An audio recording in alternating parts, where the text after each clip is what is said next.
अपन start करेंगे total differential equation BSc second year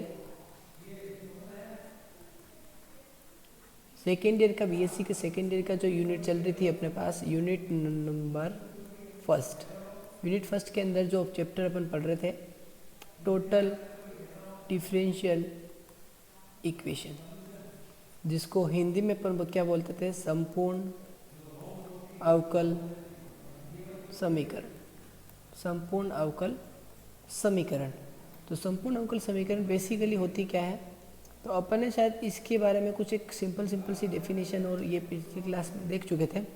तो इसकी स्टैंडर्ड फॉर्म क्या थी? इसकी स्टैंडर्ड फॉर्म आपको पता है कि इसकी जो स्टैंडर्ड फॉर्म है वो डिफरेंशियल इक्वेशन जो है P d x plus Q d y plus of R d z is equal to 0, where P and Q are function of x, y and z।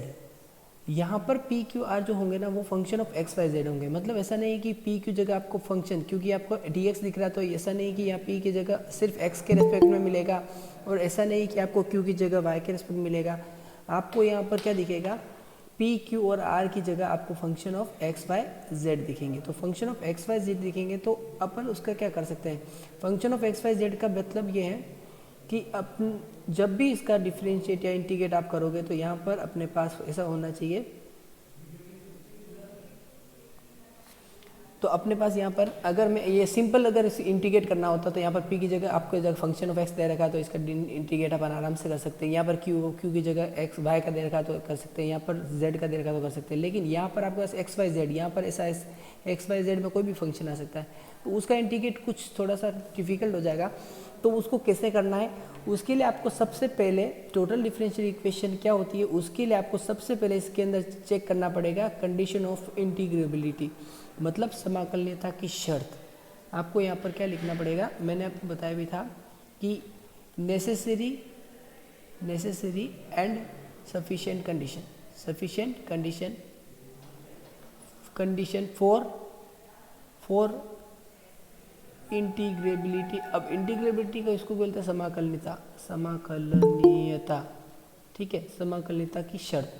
तो ये कंडीशन होती क्या थी, ये कंडीशन अपन ने पूरी बेसिक वाली कंडीशन जो थी वो अपन ने लिखी भी थी। आई थिंक मैंने आपको उसे बताया भी था कि अपने पास क्या था, P से स्टार्ट करेंगे, P del Q upon Q। अब P Q R इसको याद कैसे रखना था, इसके नीचे क्या रहता था Z, और माइनस क्योंकि ये P है तो इसके साथ अपन डेल R, और डेल R के नीचे अपन लिखेंगे डेल Y, ठीक, प्लस Q, और Q के साथ अब ये Q है तो यहाँ पर अपन क्या लिखेंगे डेल R, और इसके साथ नीचे लिखा मैंने डेल Y, माइनस यहाँ पर डेल P, और यहाँ पर लिखेंगे अपन डेल X, Y और Q के साथ है ना, तो Q के साथ अपन Y और Z, सॉरी यहाँ पर आपके पास X आना चाहिए, ठीक है, और यहाँ अपने पास Z आना चाहिए, ठीक, प्लस R, और इस R के नीचे अपन लिखेंगे तो यहाँ पर अपन क्या लिखेंगे del P upon del Y minus का del Q upon del R है ना पी क्यू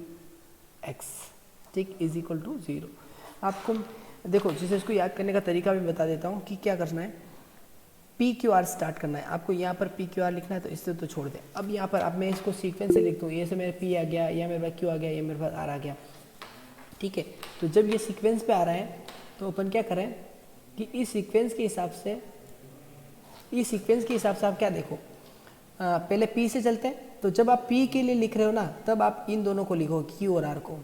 तो Q और R को कैसे, तो यहाँ पर देखें, ये जब अपन P की बात कर रहे हैं ना तब मैंने Q और R को लिखा है, तो इसको ऐसे सीक्वेंस में, इसको ये P Q R ऐसे चल रहा है, और इस Q के नीचे, अब जैसे P के नीचे अपन मान के चलते हैं कि अगर dx, इसके नीचे मेरे पास dy और इसके नीचे dz, तो आप इसको ऐसे चलेगी। जब Q के नीचे चल रहा है ना तो ये क्रॉस मल्टीप्लाई में चलेगा, इसको इसके नीचे, इसको इसके नीचे। तो ये देखिए Q के नीचे आपको डेल z दिखेगा, और इसके नीचे आपको क्या दिखेगा, ये दिखेगा y के नीचे, r के नीचे y दिखेगा। तो इस तरह अपनी ये इक्वेशन ऐसी बनेगी, ऐसे चलना है, ध्यान रखें कि ये Q से R फिर ऐसे ऐसे। तो अब इसके बाद जैसे Q की बात करूँ तो Q के बाद मेरे को पता है कि Q के बाद मेरे पास क्या आ रहा है, R, तो मेरे पास Q के बाद R है, तो डेल आर, और आर के नीचे क्या आएगा वापस आपको यहाँ से देखना है, ये क्रॉस मल्टीप्लाई, इसको इसके नीचे, इसको इससे नीचे, तो आर के नीचे एक्स दिख रहा है आपको, ये रहा आपको इसके नीचे एक्स दिख रहा है, और इस पी के नीचे अब क्यू के आर के बाद क्या पी, तो पी के नीचे वापस आप देखेंगे तो आपको ये दिखेगा। Same as it is R के नीचे भी आपको दिख रहा होगा, आर के साथ आर के बाद क्या है, आर के बाद यहाँ से ऐसे चलना है, आर के बाद वापस क्या पी, तो डेल पी, और पी के वापस क्रॉस मल्टीप्लाई करवाए और इधर, तो ये आपको ये ऐसे याद रखना पड़ेगा। ठीक है, इसको याद रखने का तरीका यही है, बाकी आप इसको ऐसे याद रखोगे तो शायद हो सकता है कि आप कहीं ना कहीं भूल जाओ, तो गलत हो सकता है क्वेश्चन। फिर अपने को करना क्या है, जैसे ये कंडीशन अगर अपन सेटिस्फाइड करा देते हैं कि ये कंडीशन में लगा देता हूँ कि मेरे पास ये इक्वल टू 0 प्रूव हो गया, यहाँ से जैसे मेरे पास इक्वल टू 0 हुआ, उसके बाद मैं इसको क्या करूँगा कि क्वेश्चन को ध्यान से देखूंगा। तो वर्किंग मेथड अपन इसका देखें, तो वर्किंग मेथड में जो फर्स्ट पॉइंट था कि आपको सबसे पहले तो आपको ये करना है कन्फर्म कि ये condition P d x plus of Q d y plus of R d z है या नहीं। अगर हो जाती है देन अपन आगे का प्रोसेस चालू करते हैं।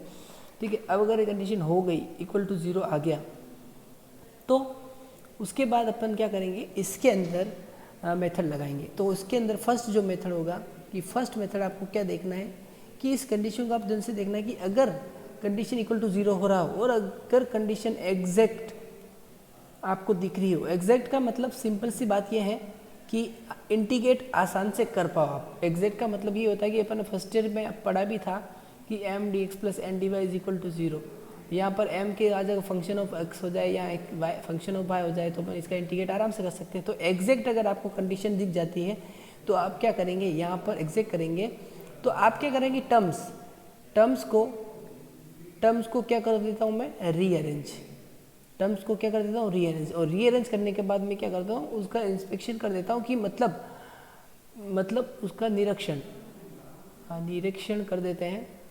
तो निरीक्षण या इंस्पेक्शन कुछ भी बोल सकते हो आप, इंस्पेक्शन बोल सकते हो आप, तो इंस्पेक्शन कर लेते हैं।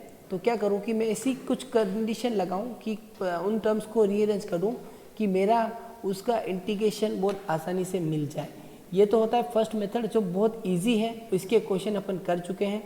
इसके बाद अपन नेक्स्ट क्वेश्चन जो चलेंगे वो मैं बताऊंगा। तो मैं एक्चुअल में इसको पहले इसलिए बता रहा हूँ क्योंकि वर्किंग मेथड पढ़ रहे थे, तो वर्किंग मेथड मैंने आपको बोला भी था कि पॉइंट जैसे जैसे क्वेश्चन करेंगे वैसे वैसे अपन पॉइंट को डिस्कस करते जाएंगे।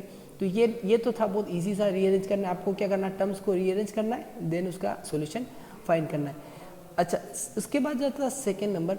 तो सेकेंड जो था वो इफ इक्वेशन इज होमोजीनियस, ध्यान से देखें, होमोजीनियस को हिंदी में बोलते हैं समघात। इफ इक्वेशन इज होमोजीनियस, अगर समीकरण होमोजीनियस है तो क्या होगा, इफ इक्वेशन इज होमोजीनियस, इस केस में 2 पॉइंट है। इफ इक्वेशन इज होमोजीनियस, इस केस में 2 पॉइंट है। तो 2 पॉइंट अगर हैं तो फर्स्ट वाला जो पॉइंट है वो मैं ऐसा लिख देता हूँ। फर्स्ट वाला पॉइंट ध्यान से देखें कि क्या करना है, P x plus Q y plus of R z is equal to 0। अगर आपके पास ऐसा आ जाता है तो आप क्या करेंगे, then x equal to u z and y equal to v z put करेंगे। ठीक है, क्या करना है, अगर आपके पास होमोजीनियस इक्वेशन आई तो आप क्या करोगे, x equal to u z and y equal to v z put करोगे। लेकिन कब, पहले आपको सबसे पहले कंडीशन ऑफ इंटीग्रेबिलिटी चेक करनी है कि उसकी इंटीग्रेबिलिटी की कंडीशन सेटिस्फाइड हो रही है नहीं हो रही। अगर वो कंडीशन सेटिस्फाइड हो जाती है देन आपको वापस ये भी करके देखना है कि वो कंडीशन होमोजीनियस है या नहीं। होमोजीनियस का मतलब आपको पता है कि घातें समान दिखेगी आपको। तो जैसे फर्स्ट वाले में 3 घातें, सेकंड वाले में 3, होमोजीनियस समघात। तो अगर घातें समान दिख जाए, होमोजीनियस दिख जाए, तो फिर आप ये कंडीशन लगाओ, p को x से मल्टीप्लाई करो, q को y से करो, r को z से करो। अगर ये मल्टीप्लाई करने पर 0 हो जाता है देन आप ये सब्स्टिट्यूशन करेंगे, x equal to u z and y equal to v z. और अगर बोलोगे सर ऐसा नहीं हुआ तो, देन अगर ऐसा नहीं होता है तो क्या होगा, तो मैं ऐसा लिख देता हूँ, P x plus Q y plus of R z is not equal to 0। हो सकता है ना ऐसा भी हो जाए, क्योंकि ज़रूरी नहीं है कि इसको आप मल्टीप्लाई करो तो ये 0 यहाँ है, उसको मल्टीप्लाई करो तो ये 0 है। तो 0 नहीं आता है तो भी चलेगा। अगर ऐसा हो जाता है कि 0 नहीं आता है देन अपन क्या करेंगे, देन आप लिखोगे 1 upon P x plus Q y plus of R z is I F, it will be I F, कुछ भी लिख सकते हो आप, it will be I F. मतलब क्या कि अगर ये एग्जैक्ट नहीं हुआ, मतलब सॉरी ये अगर 0 नहीं हुआ तो ये 1/px plus Q y plus R z जो भी आएगा ना वो आपके समीकरण का क्या होगा, IF होगा। और आप अच्छे से जानते हो कि IF का काम क्या होता है। IF का काम क्या होता है कि IF को जब भी मैं इस इक्वेशन से मल्टीप्लाई करता हूँ तो क्या हो जाती है, वो इक्वेशन कैसी बन जाती है, एग्जैक्ट बन जाती है। ये अपन लोगों ने फर्स्ट ईयर के अंदर आई थिंक पढ़ चुके हैं कि कंडीशन IF का क्या काम होता है। ठीक, तो मैं अब आगे लिख देता हूँ।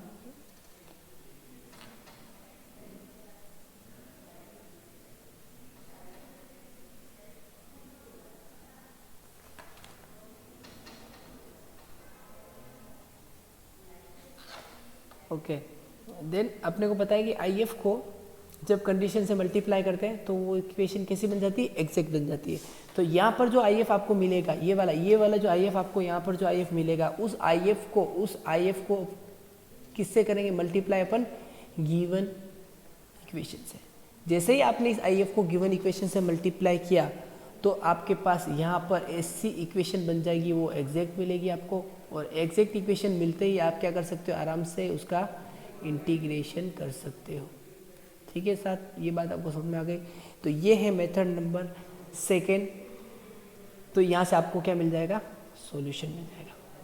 ठीक है, ये है अपना मेथड 2, सिंपल सा है। बेसिकली क्या करना है, आपको पहले देखना है, देखो आपको जब क्वेश्चन एग्जाम में आता है ना, तब सबसे पहली कंडीशन आपको ये चेक करनी है कि वो क्वेश्चन अपने पास टोटल डिफरेंशियल इक्वेशन में है या नहीं है। और टोटल डिफरेंशियल इक्वेशन की स्टैंडर्ड फॉर्म आप देख लें कि ये P d x plus Q d y plus R d z है।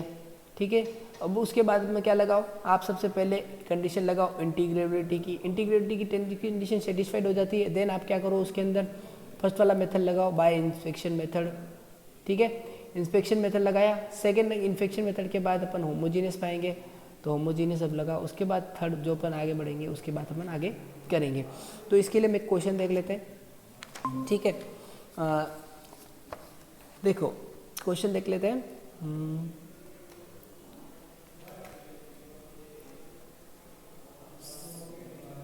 ओके, क्वेश्चन, तो क्वेश्चन देख लो एक बार, अच्छा क्वेश्चन लेते हैं, उसके बाद अपन थोड़ा सा टफ क्वेश्चन लेंगे। क्वेश्चन नंबर 2 या फर्स्ट कुछ भी लिखता हूँ। क्वेश्चन देख लें, मैं लिख रहा हूँ x² y minus of y cube minus y² z और इसके मल्टीपल में है dx, ठीक, plus xy² minus of x² z minus of x³ dy plus xy² plus of x² y then dz is equal to 0। Question को एक बार वापस check कर ले, x² y minus of y³ minus y² z dx plus xy² minus x² z minus x² z minus x³ dy plus xy² plus x² y dz is equal to 0। This is the total differential equation. अब आप देखें कि इस equation को मैं ध्यान से देखूं तो where p is what, p is this and p q is this and r is this. ठीक है, p q r। अब अपने को क्या करना है कि सबसे पहले आप टोटल डिफरेंशियल इक्वेशन जब सोल्व कर रहे हैं तो कंडीशन आपको इंटीग्रेबिलिटी की कंडीशन लगानी है, कंडीशन ऑफ। ठीक है, अब कंडीशन ऑफ इंटीग्रेबिलिटी लगाओगे तो ऑब्वियस सी बात है, अभी इसके क्या मैं एक्चुअल में मैं कंडीशन ऑफ इंटीग्रेबिलिटी यहाँ नहीं लगा रहा हूँ, ये कंडीशन ऑफ इंटीग्रेबिलिटी आप लगाएंगे। इसको आप होमवर्क में डाल दें कि होमवर्क में आपको कंडीशन ऑफ इंटीग्रेबिलिटी लगाना है, कुछ भी नहीं करना है आपको। जो भी मैंने अभी फॉर्मूला लिखवाया था, P del Q minus del R, ठीक है, प्लस क्यू और क्यू के साथ मेरे पास यहाँ पर था del R minus del P, इसके डिवाइड में कुछ था, फिर आर और del P minus del Q और इसके डिवाइड में, ये डिवाइड में क्या था आपको अच्छे से पता है, क्रॉस मल्टीप्लाई करके लिख दें। पी क्यू आर के साथ आ रहा है तो यहाँ पर तो मेरे पास आएगा डेल वाई और यहाँ पर मेरे पास क्या आएगा डेल एक्स, सॉरी एक्स नहीं वाई, और ये आर है ना तो डेल आर के साथ मेरे पास आएगा डेल जेड और इसके साथ मेरे पास क्या आएगा डेल एक्स, नॉट आर के साथ डेल एक्स आएगा और सॉरी यहाँ आएगा डेल जेड। ठीक है। और फिर p के साथ यहाँ पर आएगा डेल p के साथ अपने पास डेल y, और यहाँ पर आएगा आई थिंक डेल p, इधर चलेगा तो p डेल y q, और यहाँ पर आएगा अपने पास del x del p q r del क्या था यहाँ पर x, ठीक है। तो डेल z है, sorry okay okay okay, p q r के साथ तो डेल z आना चाहिए ना, x डेल z, यहाँ पर डेल y है ना, ध्यान रखना मिस्टेक नहीं हो जाए। ये बहुत अच्छा खतरनाक है कि इसके अंदर आपके पास कोई मिस्टेक नहीं होनी चाहिए, ठीक है। ये तो अपने पास कंडीशन ऑफ एक्स इंटीग्रेबिलिटी की टेस्ट है। Del Q upon del z, देखो मैं कह रहा हूँ ना आपको यहाँ पर कुछ मिस्टेक हो सकती है, del z minus del y, और यहाँ पर था डेल x डेल z, और ये डेल y डेल x, ठीक है। ये क्लियर है, ठीक है। आप बेसिकली इसको ऐसे बनाए क्योंकि देखो याद रखना ऐसा है कि बार आप रटोगे ना तो बहुत सारी चीज़ें रटना नहीं है, आपको ऐसे बना के लिखना है। पी क्यू आर ऐसा लिख दे, d x d y d z ऐसा लिख दे, देन आप उसको ऐसे बना क्रॉस मल्टीप्लाई करके देखें। मेरे से भी गलती होगी तो आपसे भी हो सकती है, तो इस वजह से आप इसको थोड़ा सा ध्यान में रखें। तो ये कंडीशन आप लगाएंगे, ये आपका होमवर्क है, कुछ नहीं करना है आपको, सिंपल सा देखें कि क्या क्या चाहिए। यहाँ पर मेरे को यहाँ पर चाहिए डेल क्यू, मैं यहाँ लिख देता हूँ जो जो आपको चाहिए। मेरे को क्या चाहिए, del Q upon del z चाहिए, ठीक है। मेरे को यहाँ पर del r upon del y चाहिए, मुझे यहाँ पर del r upon del x चाहिए, मेरे को यहाँ पर del p upon del z चाहिए, मेरे को यहाँ पर del p upon del y चाहिए, and del Q upon del x चाहिए। ये सारी चीज़ें आपको यहाँ से मिलेगी, ये पी, ये क्यू, ये आर।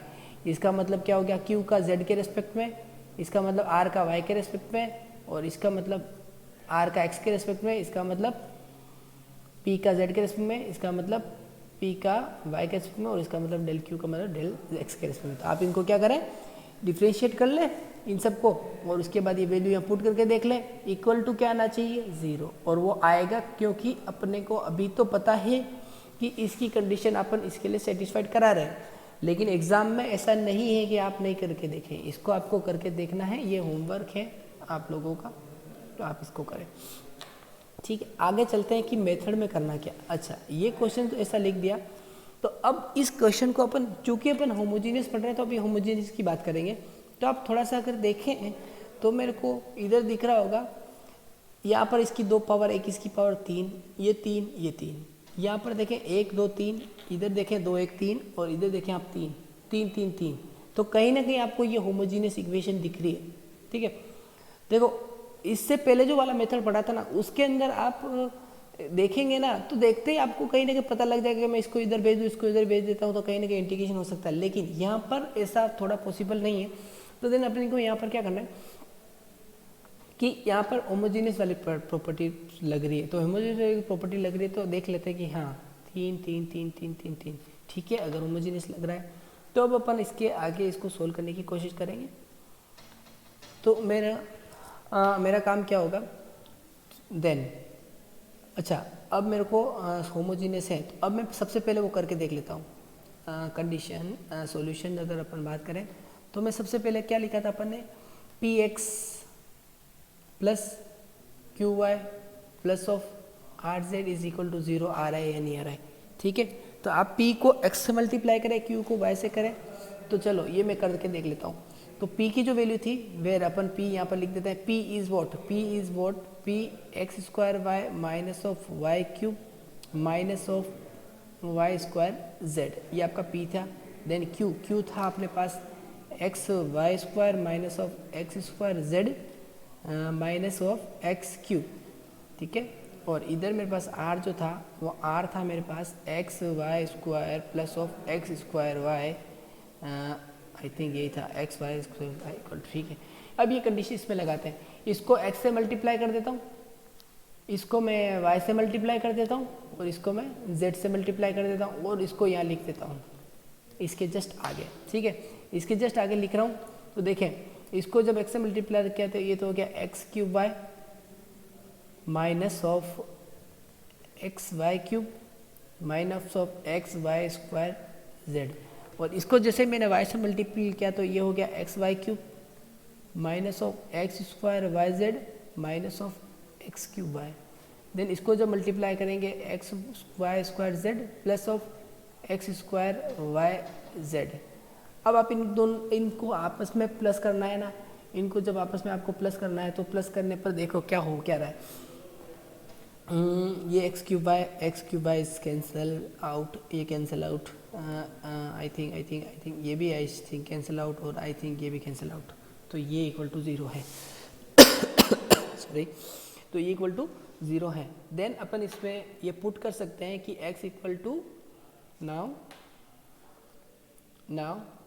यहाँ पर मैं लिख देता हूँ now put x equal to u z and y equal to v z. Okay, then x equal to y uz and y equal to vz, then dx is what? dx is what? du dz plus of z du. Got it? u dz plus z du. u into v से आपको इसको differentiate करना है and dy is equal to what? v dz plus of z dv. तो ये आपको substitution करना है इक्वेशन नंबर 1 के अंदर। तो मैं इक्वेशन नंबर 1 के अंदर सब्स्टिट्यूशन कर देता हूँ, देखते हैं होता क्या है। ठीक है, आप इसको थोड़ा सा ध्यान से देखें क्योंकि इसकी कैलकुलेशन बहुत लेंथी है, तो इसको थोड़ा सा आप ध्यान से देखेंगे, एक्यूरेसी बहुत मैटर करेगी। अगर आप थोड़ा सा चुके तो आपका क्वेश्चन लास्ट तक आप चलते जाएंगे, पूरा 2 पेज भर जाएगा और फिर बताओगे कि क्वेश्चन गलत हो गया। इसलिए आप इसकी एक्यूरेसी पे बहुत ध्यान दें। x equal to z, y equal to v z and u dz plus z du something all. अब मैं पुट कर रहा हूँ, ध्यान से देखना। x, अब मेरे पास क्वेश्चन, क्योंकि मेरा तो ऊपर चला गया उसका, तो मैं यहाँ वापस इसमें लिख देता हूँ। वापस मैं इसमें क्वेश्चन लिख रहा हूँ, है ना, क्वेश्चन में वापस यहाँ लिख रहा हूँ क्योंकि सब्स्टिट्यूशन करना है तो क्वेश्चन को ध्यान से देखते हुए करना पड़ेगा। y cube minus y square z, ठीक, dx plus x y square minus of x square z minus of x cube x y square z x cube d y plus x y square plus of x square y d z is equal to 0। ठीक है, ध्यान से आप इसको देखें कि हो क्या रहा है। तो अब अपन क्या करते हैं, इसको करते हैं सोल्व। ठीक, अब मैं इसको सोल्व करने की कोशिश कर रहा हूँ। तो देखना है कि x की जगह आपको uz पुट करना है, y की जगह आपको vz पुट करना है, और dx की जगह आपको ये पुट करना है, और dy की जगह आपको ये पुट करना है। तो अगर अपन सब्स्टिट्यूशन करते हैं तो मेरे पास क्या आता है,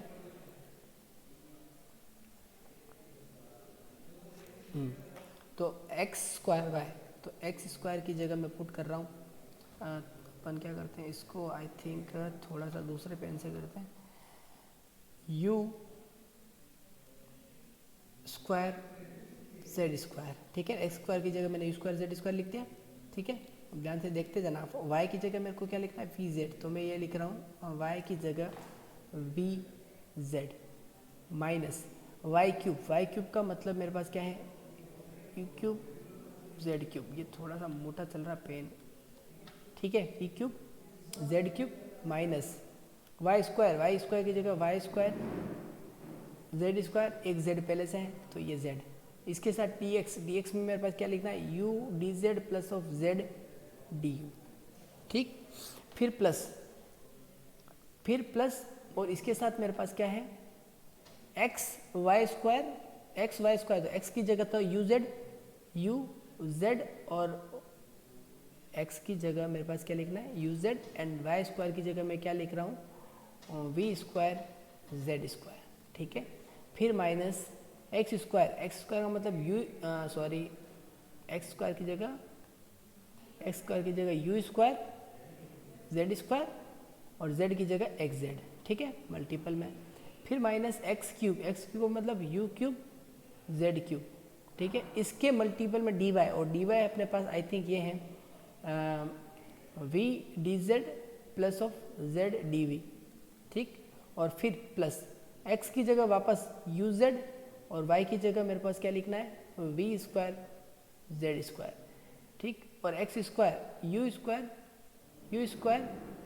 जेड स्क्वायर, और इसके मल्टीपल में मेरे को लिखना है किधर गया, y मतलब v z और इसके साथ dz इक्वल टू 0। ये है आपका सिर्फ सब्स्टिट्यूशन करा है अपन और कुछ भी नहीं करा है। अब देखो आप खुद सोच सकते हो कि इसकी कैलकुलेशन कितनी लेंदी हो जाएगी।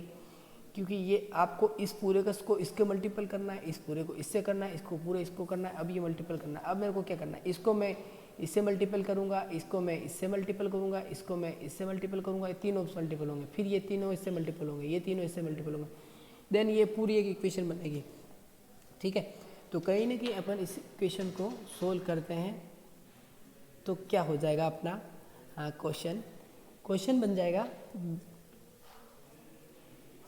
पूरा सोल्व करके ही देख लेते हैं कि क्या होता है, क्योंकि करना तो पड़ेगा ही सोल्व। अगर आप कर सकते हैं सोल्व तो मैं थोड़ा सा स्किप कर दूं आगे कि इस समीकरण को ऐसा बना दें, लेकिन मुझे नहीं लग रहा है कि आप सोल्व करेंगे। कुछ लोग कर सकते हैं और कुछ लोग हो सकता है कि छोड़ दें कि इतनी बड़ी कैलकुलेशन कौन करें, तो अपने को करनी तो पड़ेगी कैलकुलेशन। तो अगर अपन बेसिकली बात करें तो ये जो इक्वेशन है ना, ये इक्वेशन कुछ ऐसी बन जाएगी, चलो कर ही देते हैं। यू स्क्वायर जेड स्क्वायर, ठीक है, जेड स्क्वायर नहीं जेड क्यूब, ये जेड और ये जेड क्यूब, ठीक है। और इसके बाद मैं इसको एक और लिख देता हूँ, देखो ये तो दिक्कत है, ये बनेगी, इस पूरे को अपन मल्टीप्लाई कर रहे हैं इसके साथ, तो मैं यहाँ लिख रहा हूँ u cube z cube v d z, ठीक है। फिर ध्यान से देखें, इसको मल्टीप्लाई कर रहा हूँ इसके साथ, तो minus v cube z cube u d z. Then आप इसको देखें, इसको वापस इसको मल्टीप्लाई किया अपन इसको, अब इसको मल्टीप्लाई कर रहे हैं इससे, तो ये लिख रहा हूँ मैं minus v square z cube u d z, ठीक है साहब। फिर अपन वापस को तीनों को मल्टीप्लाई करें, ये करना ही पड़ेगा आपको, ये क्योंकि आपको बेसिक जो चाहिए ना वो आपने मिलेगी नहीं, तो ये आपको इसको मल्टीप्लाई करना ही पड़ेगा। तो आप अब इसके बाद वापस क्या कर सकता हूँ मैं कि इसको मैंने मल्टीप्लाई कर दिया, अब मैं वापस इनको इन तीनों से इससे मल्टीप्लाई कर रहा हूँ, ठीक है। अब ध्यान से देखते रह जाए, यू स्क्वायर वी और I think Z 4 d you, यहाँ पर जेड था, ये जेड था और ये जेड हो गया, ठीक है। फिर आप देखते जाए, minus v cube z 4 d u, ठीक। फिर देखते जाए minus v square z 4 d u, got it. तो ये हो गया अपने पास ऐसा। फिर प्लस, उसके बाद ये प्लस, इसको मल्टीप्लाई करना इसके साथ, तो आई थिंक ये हो जाएगा यू, देखो a u v cube z cube d z, u v cube z cube d z, ठीक है। फिर आप इसको मल्टीप्लाई कर दिया, फिर आप इसको मल्टीप्लाई करेंगे, तो ये हो जाएगा माइनस का u square v z cube d z, ठीक। फिर माइनस, फिर उसके बाद आ जाएगा you cube we z cube D D Z, okay. अब अपन इसको इसके साथ मल्टीप्लाई करेंगे, तो ये हो जाएगा प्लस, इसको इससे मल्टीप्लाई करोगे तो आई थिंक ये बनेगा अपना u v square z 4 u v square z 4 d v, ठीक। फिर माइनस है, हाँ माइनस है।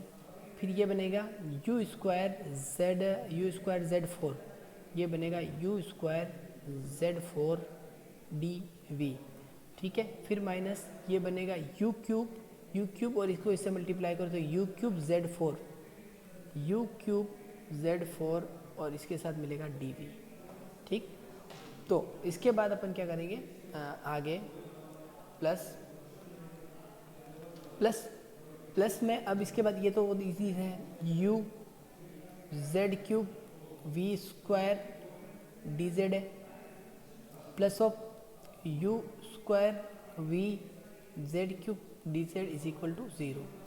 ये है इनको मल्टीप्लाई करने के बाद।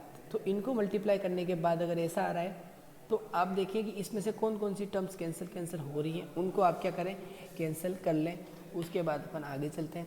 अच्छा, कैंसिल कौन कौन सी टर्म हो रही है, तो देखो माइनस प्लस वाली देखते हैं। तो जो यहाँ से चलते हैं, मैं यहाँ से चलता हूँ, यहाँ से चलते हैं। ऐसी टर्म कहीं है कि u cube z cube v है क्या, कहीं पे भी देख लें आप, u cube v cube z cube है क्या, u cube z cube v है ना, u cube z cube v, u cube z cube v, I think ये दिख रहा है, u cube z cube v d z, और आई थिंक ये वाला टर्म्स कैंसिल। देन आप इस पे चले, v cube z cube, v cube z cube कहाँ पर है, वी क्यूब जेड क्यूब कहीं दिख रहा है क्या आपको, वी क्यूब जेड क्यूब कहीं दिख रहा है, v cube z cube, I think ये रहा, v cube z cube u d z, I think ये रहा, और इसको उठ जाएगा v square z cube, v square z cube u, v square z cube, v square z cube आपको कहीं दिख रहा है, v square z cube, v square z cube, v square z cube, I think ये रहा, आप इसको देख लें, ये टर्म्स आपकी v square z cube u d z खत्म। फिर देखें यू स्क्वायर वी कहाँ है, यू स्क्वायर वी ये रहा, लेकिन जेड 4 चाहिए, u square v z cube है, u square v z cube, u square किधर है, u square v z cube, u square v ये रहा, u square v no sorry ये नहीं है, यू स्क्वायर वी चाहिए, यू स्क्वायर वी जेड 4 चाहिए ना। चलो इसको नहीं हो रहा कैंसिल तो इसको मत करो, कोई बात नहीं, जो है जो रहने दो।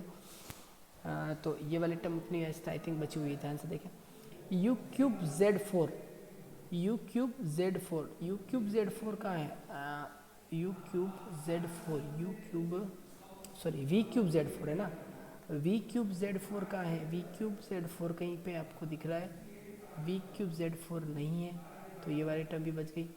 वी स्क्वायर जेड 4 भी कहीं आई थिंक नहीं है, तो वी स्क्वायर जेड 4 भी नहीं कटेगा।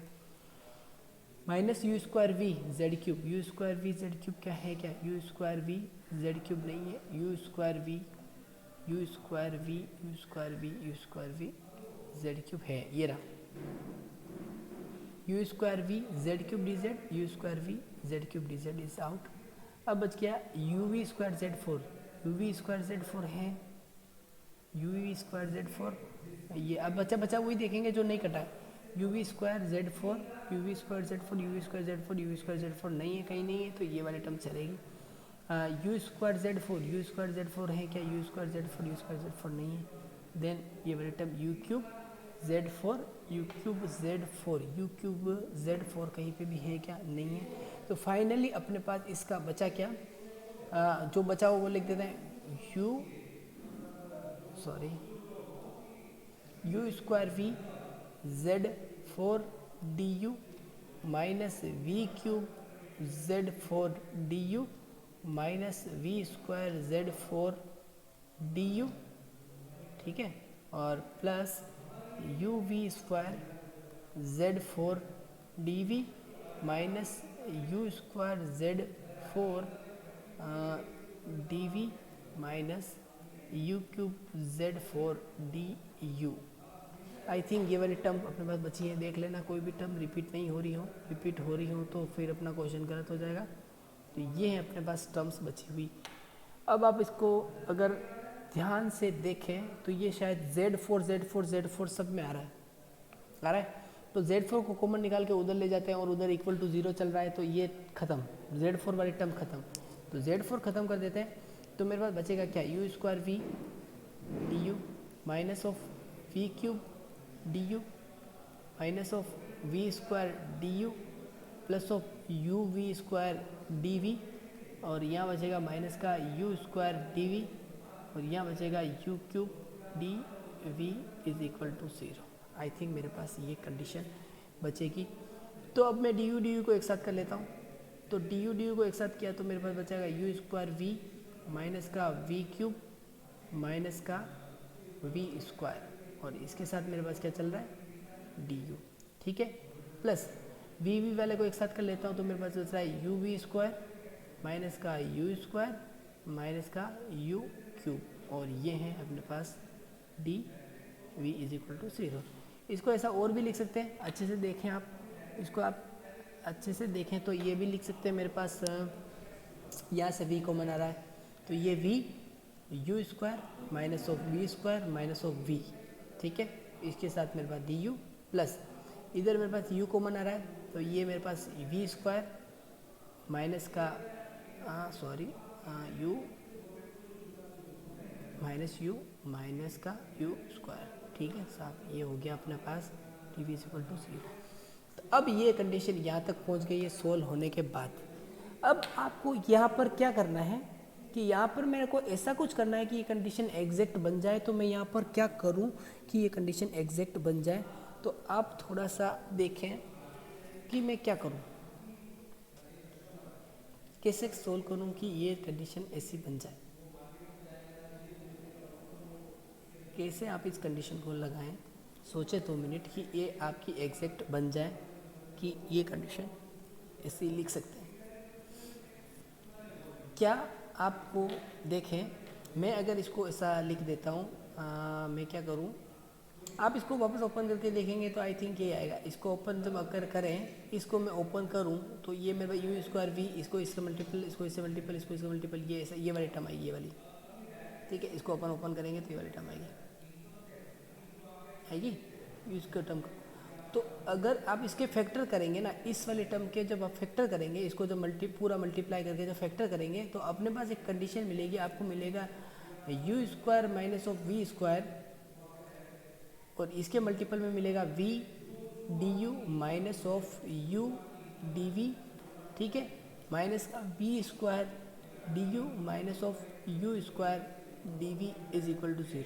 फैक्टर करना है, कुछ नहीं, इसको इससे मल्टीप्लाई करें, इसको करें, इसको इससे मल्टीप्लाई, इसको मल्टीप्लाई करें, इसको मल्टीप्लाई करें, तो आपको फैक्टर मिलेगा। आपको क्या मिलेगा कि ये u square minus v square common निकल रहा है, नहीं sorry v d u minus u d v ये कॉमन निकल रहा है, तो ये कॉमन निकल रहा है, तो ये कॉमन निकल के इधर बाहर आ गया, तो u square minus v square बच गया और ये बची हुई टर्म थी तो ये बच गया।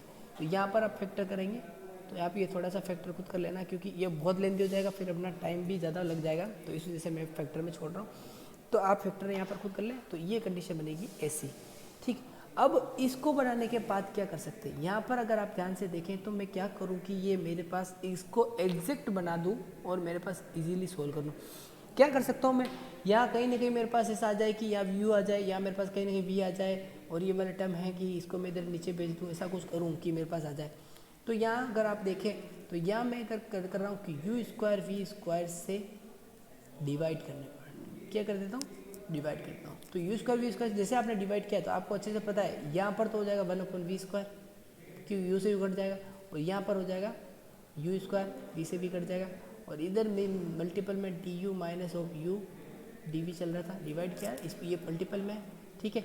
और तो इधर हो जाएगा 1/यू स्क्वायर बचेगा और यहाँ पर 1/v स्क्वायर बचेगा। यू कट जाएगा, यहाँ से वी कट जाएगा, यहाँ से यू कट जाएगा, यहाँ से वी कट जाएगा, तो ये कंडीशन ऐसी बनेगी। अभी भी आप इसको अगर देखेंगे ना तो ये तो इजीली सोल्व हो जाएगा, इंटीग्रेट कर लोगे आप, लेकिन इधर इधर इधर थोड़ा सा कहीं ना कहीं आपको दिख रहा होगा कि ये कहीं ना कहीं क्या मुसीबत लाएगा। इस मुसीबत से निकलने के लिए अपन क्या कर सकते हैं, इस मुसीबत से निकलने के लिए अपन ऐसा कर सकते हैं, बहुत सिंपल सा है। अगर देखें आप v d u minus of u d v equal to v square, मैं क्या करूँ अलग अलग कर रहा हूँ, इसको इससे मल्टीपल, इसको इससे मल्टीपल, माइनस का ध्यान से देखना पहले यह लिख रहा हूँ मैं v d u minus u d v upon ये माइनस है तो है ना, तो मैं इसको यहाँ प्लस कर देता हूँ और यहाँ प्लस कर देता हूँ, तो ये मेरे पास हो जाएगा यू डी वी माइनस का वी डी यू, ठीक है। और इसके नीचे लिखा मैंने यू स्क्वायर, आप अच्छे से देख ले, इसको यहाँ मल्टीपल करेंगे तो ये माइनस था, ये माइनस था, इधर मैं कॉमन निकाल रहा हूँ तो ये दोनों का कॉमन माइनस बाहर निकल जाएगा, u d v minus of v d u upon u square minus का 1/यू square d u minus 1/v square d v is equal to 0। तो ये तो कंडीशन, अब आप अगर थोड़ा सा देखते हो तो ये कहीं ना कहीं आपको ऐसा दिख रहा होगा, u v d u u d v था, u d v minus v d u, ठीक है। अगर आप इसको अच्छे से देख रहे हो तो कहीं ना कहीं आपको ये दिख रहा होगा कि ये u/v है, u/v है क्या, और आपको ये भी कहीं ना कहीं दिख रहा होगा कि ये भी u/v है, v/u है, ये v/u है, ये u/u है, ये v/u है, ये u/v है, ठीक है। तो दिख रहा है ये दोनों, और ये आपको पता है इसको तो कैसे सोल्व करना है। तो इसको मैं जब सोल्व कर लेता हूँ तो अब मैं यहाँ पर फाइनली इंटीग्रेट कर देता हूँ, इंटीग्रेट, और इंटीग्रेट किया तो ये तो आपको अच्छे से पता है u/v है, ठीक है, प्लस ये आपका क्या है v/u है, ठीक है, और इसका आपको पता है 1/u हो जाएगा, और इसका क्या होगा 1/v इक्वल टू c। तो ये है आपका फाइनल आंसर। फाइनल आंसर ये नहीं है, फाइनल आंसर आपका अब होगा, आप u और v की वैल्यू वापस यहाँ पर पुट करेंगे। u इक्वल टू अपन ने जो पुट करा था u equal to x equal to अपन ने क्या पुट करा था uz, तो u की वैल्यू जो होगी ना वो x/z होगी, ठीक है, और y इक्वल टू पिट करा था vz, तो अपने को b की जो वैल्यू होगी वो y/z होगी। तो यहाँ पर आप वैल्यू रख दें तो आपको फाइनल गुड आंसर मिलेगा x/y plus y/x plus of z/x plus z/y equal to c। This is your final answer, ठीक है, ये है अपना फाइनल आंसर। तो ये है अपना का क्वेश्चन, थोड़ा सा लेंथी है बट अच्छा क्वेश्चन है। इसको करने के इसीलिए है कि आपको क्या करना है,